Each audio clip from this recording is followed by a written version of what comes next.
और आगे बढ़ते हैं, बड़ी खबर का रुख करते हैं। अयोध्या में राम मंदिर की सुरक्षा में सेंध हुई है। सूत्रों के हवाले से बड़ी खबर आपको बता रहे हैं कि राम मंदिर में नमाज पढ़ने की कोशिश की गई और पुलिस ने 50 साल के एक शख्स को इस मामले में पकड़ लिया है। श्रीनगर का बताया जा रहा है कि ये शख्स रहने वाला है।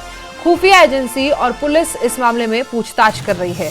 बड़ी खबर, सूत्रों के हवाले से बड़ी खबर, अयोध्या राम मंदिर में एक 50 साल के शख्स को पकड़ा गया है और यह खबर मिल रही है कि यह शख्स श्रीनगर का रहने वाला है। खुफिया एजेंसी और पुलिस लगातार इस मामले में पूछताछ कर रही है।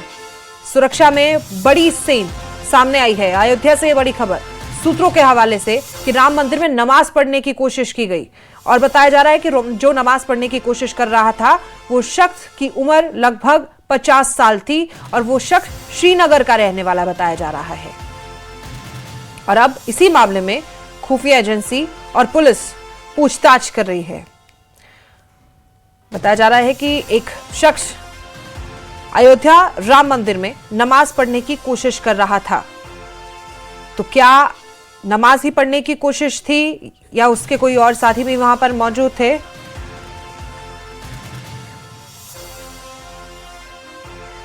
निमेश गोस्वामी इस खबर पर ज्यादा जानकारी के साथ हमारे संवाददाता हमारे साथ मौजूद है। निमेश, ये जो शख्स बताया जा रहा है 50 साल का, ये नमाज पढ़ने की कोशिश इसके द्वारा की गई है और क्या अपडेट है? क्या कोई और साथी भी थे? कौन से कोने में, कहां, किसने सूचना दी, किसने देखा? विस्तार से जानकारी दीजिए। देखिए, राम मंदिर के मुख्य द्वार D1 से होते हुए इन्होंने राम जन्मभूमि के दर्शन मार्ग से ही प्रवेश किया और राम मंदिर परिसर में जाने के बाद यहाँ वहां पर मौजूद निजी सुरक्षा बल जो प्राइवेट कंपनियां हैं उनके सुरक्षा बलों से पूछा कि यहाँ मस्जिद कहाँ थी। उन्होंने कहा कि ऊपर थी मस्जिद। उसके बाद दक्षिण कोने पर, मतलब परकोटा जो मंदिर का जगमोहन बना हुआ है, जगमोहन मंदिर के परकोटे जिसको बोलते हैं, परकोटा के दक्षिणी परकोटे पर जाकर के वो नमाज पढ़ने के लिए प्रयास करने लगा। जिसके बाद वहां मौजूद सुरक्षा बलों ने इसे आनंद फानंद में रोका और इससे पूछताछ करना जब शुरू किया तो इस व्यक्ति ने रोके जाने के बाद वहां पर विरोध भी किया और जब इसको लोगों ने पूछताछ की तो पूछताछ में इस व्यक्ति ने बताया कि ये कश्मीर का रहने वाला है जिसका नाम अबू अहमद शेख है। ये कश्मीर के घाटी के शोपिया का रहने वाला है। अभी तक यही इतनी पुष्टि हो पाई है। इसके साथ ही तमाम और बिंदुओं पर अब खुफिया एजेंसियां और पुलिस के वरिष्ठ अधिकारी बातचीत कर रहे हैं और ये जानने का प्रयास कर रहे हैं कि ये किस मानसिकता के साथ यहाँ आया था। हालांकि इस पूरे मामले पर शहर में जो अन्य लोग हैं, या यूं कहा जाए कि कुछ लोग ऐसे हैं जो कश्मीर से लाकर यहाँ स्टॉल वगैरह बेचने का व्यवसाय करता है, उन सभी लोगों को संदिग्ध। बहुत शुक्रिया निमेश आपकी जानकारी के लिए। तो ये बड़ी खबर आपको बता रहे हैं, हमारे संवाददाता ने भी आपको जानकारी दी कि मुख्य द्वार से ही मंदिर में उस शख्स ने प्रवेश किया था और अब उसका नाम बताया जा रहा है। कश्मीर के श्रीनगर का वो रहने वाला है। तो क्या मानसिकता थी और क्यों आखिरकार ये दृश्य देखने को मिला?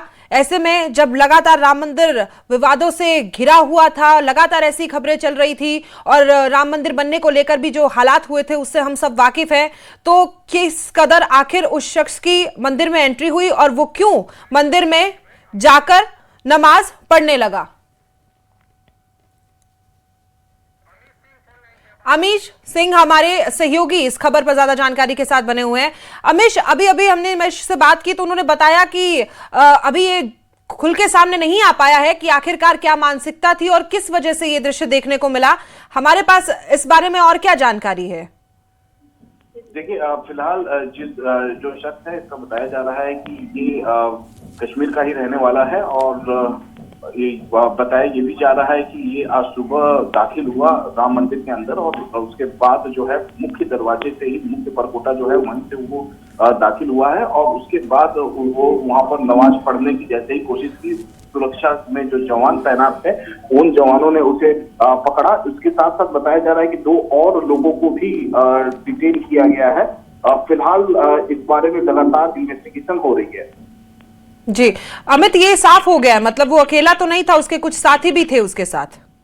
जी हाँ, बिल्कुल। देखिए, बताया यही जा रहा है कि उसके साथ कुछ और साथी भी हैं और फिलहाल जो है अगर हम बात करें तो जिस तरीके का ये मामला निकलकर सामने आया है, ये काफी ज्यादा गंभीर मामला है, क्योंकि ये पहला वाक्य ऐसा होगा राम मंदिर के प्राण प्रतिष्ठा के बाद कि कोई शख्स इस तरीके से पहुंचा है और अंदर राम मंदिर के अंदर नमाज पढ़ने की कोशिश की। जब उसे रोकने की कोशिश की गई तो जो सोर्सेस हमारे बता रहे हैं कि उसने धार्मिक नारेबाजी भी की है। ऐसे में इस मामले में काफी हाई प्रोफाइल मामला हुआ, पुलिस खुलकर इस मामले में कुछ नहीं बोल रही है, ना ही ट्रस्ट के कोई भी अधिकारी कुछ भी बोल रहे हैं। फिलहाल इस मामले में लगातार इन्वेस्टिगेशन हो रही है। अमित, किस समय की बात है ये जब ये देखने को मिला था? देखिए, आज सुबह की ये बात है। बताया जा रहा है कि आज सुबह ही ये शख्स जो है कश्मीर का रहने वाला है, ये राम मंदिर परिसर में एंटर किया और उसके बाद वहां पर नमाज पढ़ने की कोशिश की है। और जिस तरीके का मामला निकलकर सामने आया है, जाहिर तौर पे ये पहला वाक्य है और फिलहाल कोई भी पुलिस अधिकारी इस पूरे मामले में कोई कुछ नहीं बोल रहा है। मुख्य दरवाजे जहां से श्रद्धालु एंटर करते हैं राम मंदिर परिसर में, ठीक वहीं से एंटर किया है ये शख्स और उसके बाद एंटर करने के बाद वो अंदर जाके परकोटे में नमाज पढ़ने की कोशिश किया। जैसे ही घुटने पे आया, उसको वहां पर जो जवान तैनात थे उन्होंने रोका और जब जवानों ने रोका तो दो जो हमारे सूत्र बता रहे हैं कि दो और शख्स थे वो वहां से भागने की कोशिश की। जवानों ने उनको भी पकड़ा है। तुरंत वायरलेस सेक्स पे इसकी इंफॉर्मेशन दी गई है और उसके बाद अयोध्या पुलिस मौके पर पहुंच के लगातार पूछताछ कर रही है। जी, ये भी बहुत जरूरी हो जाता है अमित, क्योंकि नया साल अभी गया ही है, 10 ही दिन हुए हैं, जनवरी का महीना है, 2026 शुरू हुआ है। ऐसे में इस तरह की मानसिकता इन लोगों की क्या दर्शाती है? एक चीज क्या ये भी जानकारी मिली है कि वो कहाँ, अगर श्रीनगर का रहने वाला था तो कहाँ पे वो रह रहा था, कौन से एरिया में, अयोध्या में ही या कहीं बाहर से ही आया था?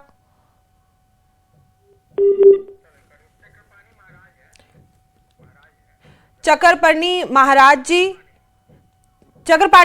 जी इस खबर पर हमारे साथ बने हुए हैं।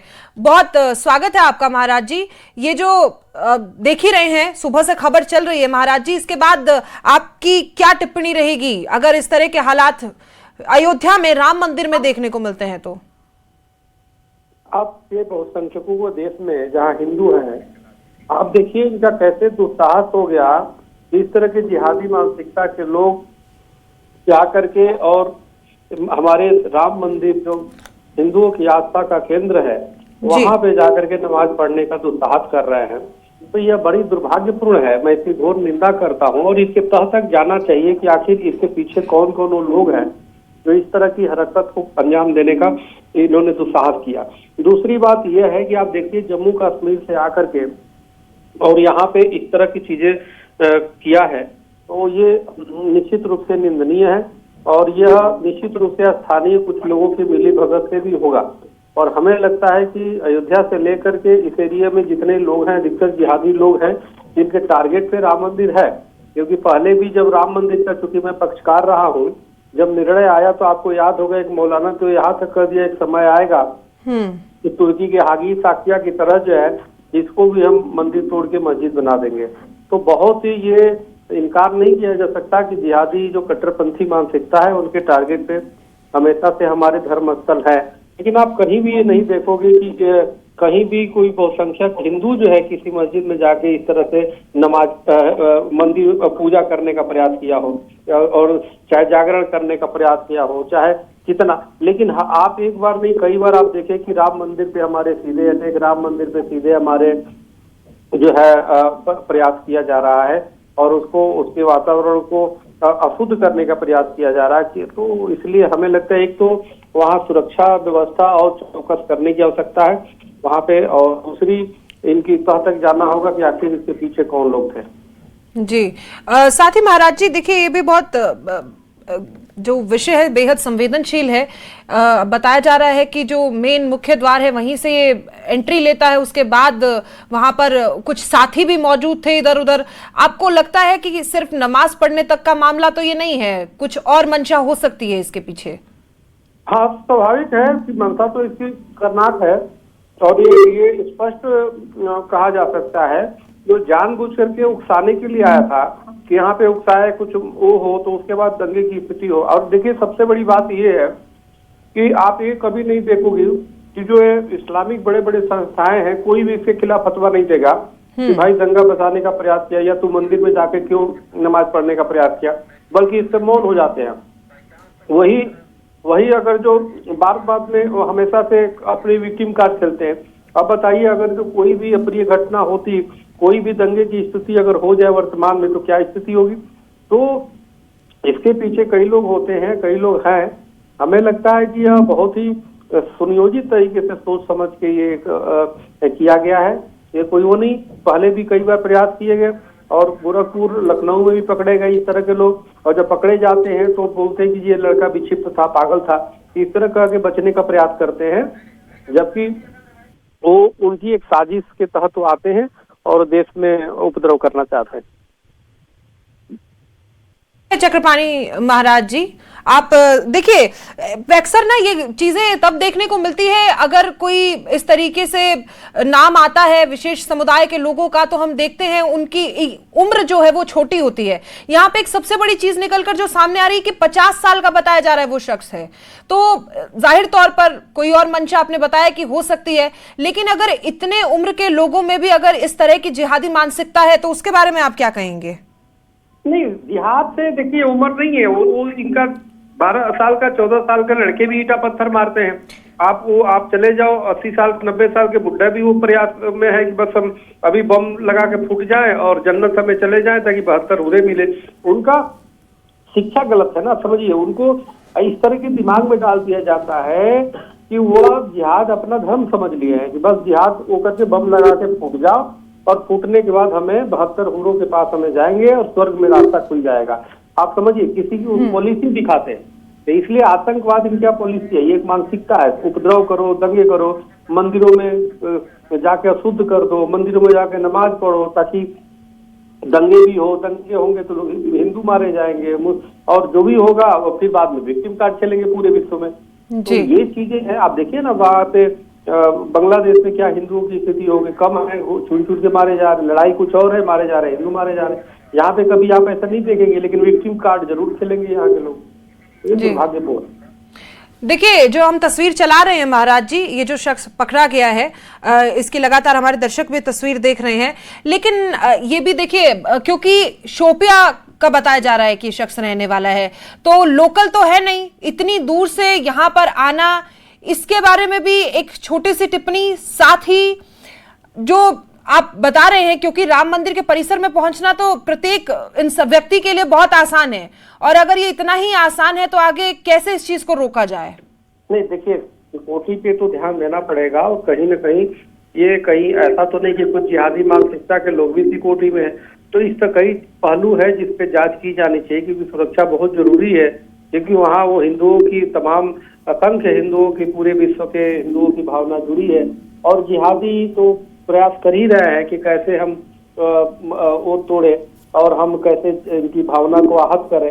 तो इसलिए मेरा ये मानना है कि सुरक्षा में कोताही नहीं बरती जानी चाहिए, सुरक्षा व्यवस्थित हो, क्योंकि अगर कुछ भी होगा तो इसका प्रभाव बहुत दूर तक जाएगा, और ये लोग उसके साथ सरकार को भी बदनाम करने का प्रयास करेंगे, योगी जी को बदनाम करने का प्रयास करेंगे, मोदी जी को प्रयास करेंगे, हिंदुओं का प्रयास करेंगे, पूरे विश्व में विधवा विलाप करेंगे, रोना रोएंगे, तो बिना किए ही रोते हैं।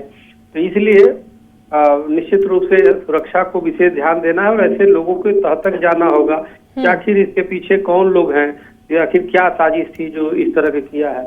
तो ये कई पहलू हैं, सब पे ध्यान देना होगा। जी, बहुत शुक्रिया महाराज जी आपका हमारे साथ जुड़ने के लिए, जानकारी देने के लिए। तो देखिए, बहुत विस्तार से हमने इस विषय पर चर्चा की है और हमारे सहयोगी ने भी जानकारी दी है। हालांकि कुछ सरकार द्वारा सुरक्षा को लेकर वहां पर एजेंसियां तैनात रहती है और उसके साथ पुलिस वाले भी तैनात रहती है, लेकिन किस मंशा के साथ ये व्यक्ति की तस्वीर आप देख रहे हैं, यही वो व्यक्ति है जो मंदिर परिसर में घुसता है और वहां जाकर नमाज पढ़ने की कोशिश करता है। जानकारी ये भी मिली थी कि जब नमाज पढ़ने की कोशिश की तो सुरक्षा बलों ने उसे देखा, और रोकने की जब इस व्यक्ति को कोशिश की गई तो इसके दो साथी भी वहां पहुंचे। माहौल बिगाड़ने की कोशिश की जा रही थी, किस मंशा से मंदिर में घुसे थे, क्या करना चाहते थे। ऐसे में जब लगातार एक के बाद एक सरकार की तरफ से फैसले भी सुनाए जा रहे हैं, भले ही वो आसपास के क्षेत्र में नॉनवेज बेचना हो या फिर शराब बिक्री बंद करना हो, तमाम सरकार की तरफ से नजरें रखी गई है, लेकिन इस तरह की तस्वीरें अगर सामने आती है और एक शख्स वहां पहुंचता है और वो नमाज पढ़ने की कोशिश करता है। इरशाद हमारे सहयोगी शोपियान से हमारे साथ मौजूद हैं। इरशाद, आप देखिए, इस शख्स की ये जो